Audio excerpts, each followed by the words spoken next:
다 함께 사도신경하심으로 2025년 11월 25일 화요일 온라인 아침 기도회 하나님께 올려드리겠습니다. 전능하사 천지를 만드신 하나님 아버지를 내가 믿사오며 그 외아들 우리 주 예수 그리스도를 믿사오니 이는 성령으로 잉태하사 동정녀 마리아에게 나시고 본디오 빌라도에게 고난을 받으사 십자가에 못 박혀 죽으시고 장사한 지 사흘 만에 죽은 자 가운데서 다시 살아나시며 하늘에 오르사 전능하신 하나님 우편에 앉아 계시다가 저리로서 산자와 죽은 자를 심판하러 오시리라. 성령을 믿사오며 거룩한 공예와 성도가 서로 교통하는 것과 죄를 사하여 주시는 것과 몸이 다시 사는 것과 영원히 사는 것을 믿사옵나이다. 아멘. 찬송가 342장 찬송하시겠습니다.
하나님 아버지 감사합니다. 오늘도 주님께서 저희들과 함께하고 계심을 보여주시려고, 주님께서 저희들의 사랑하심을 보여주시려고 눈을 뜨게 하시고 육신의 생명을 이어갈 수 있도록 축복해 주심을 감사드립니다. 또한 영적인 풍성한 생명을 베푸셔서 예비하신 신령한 축복을 누리게 하시려고 이 새벽에도 말씀을 베풀어 주심을 감사드립니다. 이 시간에도 주시는 말씀을 통해 영적인 새 능력을 충만하게 부어주셔서 주님께서 이끄시는 대로만 순종하며 나아감으로 예비하신 승리의 축복을 누리며 하나님께 영광 돌리는 하루가 되게 하여 주옵소서. 감사드리오며 우리 주 예수 그리스도 이름으로 기도드리옵나이다. 아멘. 자, 이 시간에 하나님이 주시는 말씀은 느헤미야 1장 1절부터 11절까지 말씀 보겠습니다. 자, 화면을 보시면서 느헤미야 1장 1절부터 함께 합독하시겠습니다. 하가랴의 아들 느헤미야의 말이라. 아닥사스다 왕 제20년 기슬루월에 내가 수산궁에 있는데 내 형제들 가운데 하나인 하나니가 두어 사람과 함께 유다에서 내게 이르렀기로 내가 그 사로잡힘을 면하고 남아있는 유다와 예루살렘 사람들의 형편을 물은즉 그들이 내게 이르되 사로잡힘을 면하고 남아있는 자들이 그 지방 거기에서 큰 환난을 당하고 능욕을 받으며 예루살렘 성은 허물어지고 성문들은 불탔다 하는지라. 내가 이 말을 듣고 앉아서 울고 수일 동안 슬퍼하며 하늘의 하나님 앞에 금식하며 기도하여 기도하여 이르되 하늘의 하나님 여호와 크고 두려우신 하나님이여 주를 사랑하고 주의 계명을 지키는 자에게 언약을 지키시며 긍휼을 베푸시는 주여 간구하나이다. 이제 종이 주의 종들인 이스라엘 자손을 위하여 주야로 기도하오며 우리 이스라엘 자손이 주께 범죄한 죄들을 자복하오니 주는 귀를 기울이시며 눈을 여시사 종의 기도를 들으시옵소서. 나와 내 아버지의 집이 범죄하여 주를 향하여 크게 악을 행하여 주께서 주의 종 모세에게 명령하신 계명과 율례와 규례를 지키지 아니하였나이다. 옛적에 주께서 주의 종 모세에게 명령하여 이르시되 만일 너희가 범죄하면 내가 너희를 여러 나라 가운데 흩을 것이요 만일 내게로 돌아와 내 계명을 지켜 행하면 너희 쫓긴 자가 하늘 끝에 있을지라도 내가 거기서부터 그들을 모아 내 이름을 두려고 택한 곳에 돌아오게 하리라 하신 말씀을 이제 청하건대 기억하옵소서. 이들은 주께서 일찍이 큰 권능과 강한 손으로 구속하신 주의 종들이요 주의 백성이니이다. 주여 구하오니 귀를 기울이사 종의 기도와 주의 이름을 경외하기를 기뻐하는 종들의 기도를 들으시고 오늘 종이 형통하여 이 사람들 앞에서 은혜를 입게 하옵소서 하였나니 그때 내가 왕의 술관원이 되었느니라. 아멘.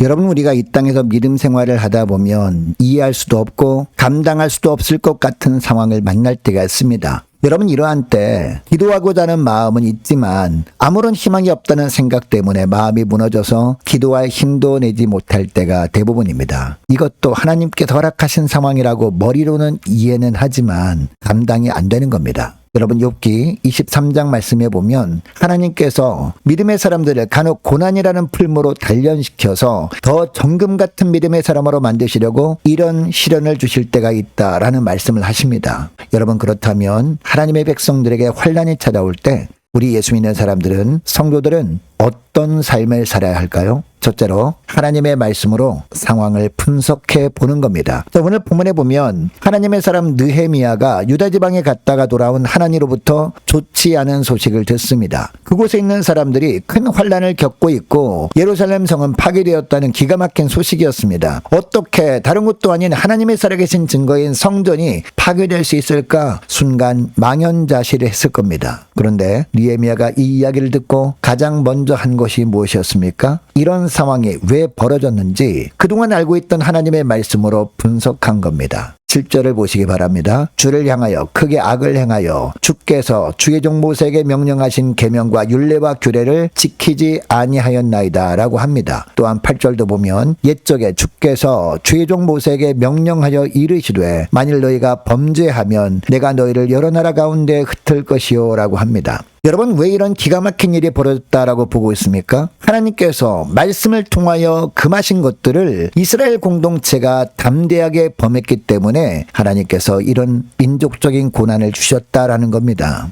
여러분, 느헤미야는 자신의 민족에게 감당 못할 상황이 주어졌을 때 절망만 하고 있지 않았습니다. 인간적인 방법을 총동원해서 원인 분석을 하지도 않습니다. 왜 이런 일이 발생했는지 하나님의 말씀에 비추어 살펴봄으로 문제 해결의 실마리를 찾고 있습니다. 여러분, 오늘을 사는 우리들도 마찬가지입니다. 하나님께서 우리 개인에게나 또 나라와 민족 공동체, 교회 공동체에 감당하기 어려운 고난을 주실 때 거기에는 분명한 하나님의 뜻이 있습니다. 그러므로 이해할 수 없는 환난을 만날 때 믿음의 사람들이 가장 먼저 해야 할 일이 무엇입니까? 하나님의 말씀에 비추어 보고 왜 하나님께서 이러한 일을 허락하셨는지 깨닫는 것, 이것이 문제 해결의 첩경인 줄 믿으시기 바랍니다. 둘째로, 고난을 만날 때 말씀을 통해서 그것이 하나님께 지은 죄 때문인 줄 알았다면 그 다음에는 어떻게 할까요? 회개하되 나와 우리를 구분하지 않는 회개를 하는 겁니다. 자, 오늘 본문을 보면 느헤미야는 수산궁에 있었습니다. 예루살렘과는 멀리 떨어져 있었던 겁니다. 그럼에도 불구하고 예루살렘이 폐허가 된 것을 외면하고 있지 않습니다. 오히려 그것에 대한 공동체적인 책임을 감수하고 있습니다. 이것이 하나님을 향한 이스라엘 공동체의 죄라는 것을 고백합니다. 심지어 또한 6절 말씀해 보니까 나와 나의 아비집이 범죄함 때문이라고 하고 있습니다. 이스라엘 공동체의 형통이 자신의 형통이기 때문에 이스라엘 공동체의 범죄도 자신의 범죄라고 고백하고 회복하고 있는 겁니다. 그래서 주님 앞에 자신과 이스라엘이 하나의 공동체로서 주님 앞에서 회복되기를 간절히 금식까지 하면서 간구하고 있는 겁니다. 개인의 잘못이 공동체의 잘못이고 공동체의 잘못이 곧 개인의 잘못이라는 느헤미야의 모습을 하나님께서 보셨습니다. 하나님께서 보시고 예루살렘을 재건하는 일을 느헤미야에게 맡기는 것을 우리는 볼 수 있습니다. 여러분, 에베소서 2장 말씀해 보면 건물마다 서로 연결하여 주 안에서 성전이 되어 간다라는 말씀이 나옵니다. 교회 안에서 한 사람 한 사람과 교회 공동체는 한 몸과 같은 존재라는 겁니다. 개인의 잘못을 공동체의 잘못으로 알고 공동체의 잘못을 개인의 잘못으로 알고 각각 회개의 무릎을 꿇을 때 하나님의 성전이 제대로 지어져 간다라는 겁니다. 공동체의 죄악들이 나의 죄악으로 느껴지기 시작할 때 주님은 공동체를 회복시키시기 시작하시는 겁니다.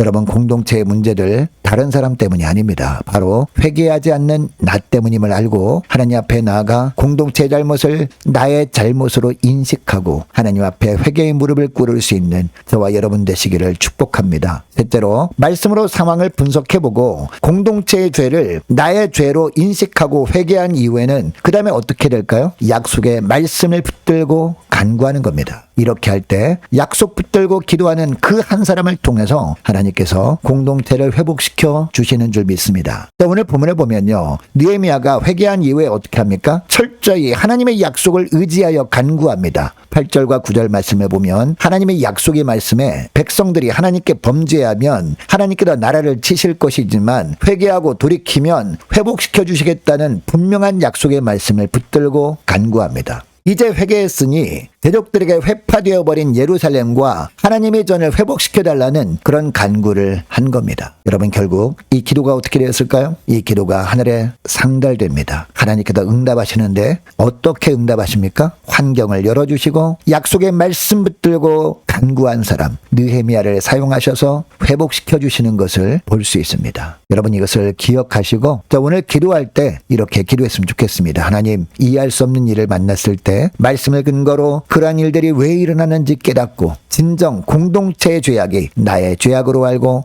회개하는 삶을 살아갈 수 있도록 축복해달라고 함께 기도하기를 원합니다. 그리고 하나님께서 회복의 약속을 하신 말씀 붙들고 간절히 간구할 때 간구하는 저희들을 통해서 공동체를 회복시키시는 하늘의 은혜를 허락하여 주옵소서. 간절히 기도하는 이 새벽 될 수 있기를 축복합니다. 계속해서 기도하기를 원하는 것은 모든 구역 식구들과 각 가정의 자녀들을 위해서 그리고 저와 여러분을 위해서도 함께 시간에 기도하기를 원하고 각 기관 통해서 선출된 2026년 임원들 끝까지 충성하도록 오직 주님만을 의지함으로 맡겨진 사명 잘 감당하도록 함께 기도하길 원합니다. 나머지 모든 회원들은 함께 협력할 수 있도록 도와달라고 함께 기도하길 원합니다. 자, 오늘 그리고 목요일 있을 연말 당회를 위해서도 함께 기도하길 원합니다. 올해 세워진 일꾼들 연말까지 끝까지 충성하도록 도와달라고 함께 기도하길 원하고 교회 재정을 위해서 유초등부 중고등부 청년부를 위해서 남녀 전도회와 각 구역을 위해서 함께 이 시간에 기도하길 원합니다. 많은 환우들을 위해서 기도해 주시기 바랍니다. 특별히 우리 임광빈 목사님, 이방균 성도님 아버님 빠른 회복을 위해서 함께 기도하길 원하고 정혜성 집사님 부부를 위해서도 함께 기도하길 원합니다. 취업을 앞둔 청년들을 위해서 선교사님들 가정들과 나라와 민족을 지켜 주옵소서 함께 기도하길 원하고 우리 함께 가는 교회 앞날을 위해서 저와 여러분이 가지고 나온 기도 제목을 놓고 함께 이 시간에 기도하길 원합니다. 기도하겠습니다.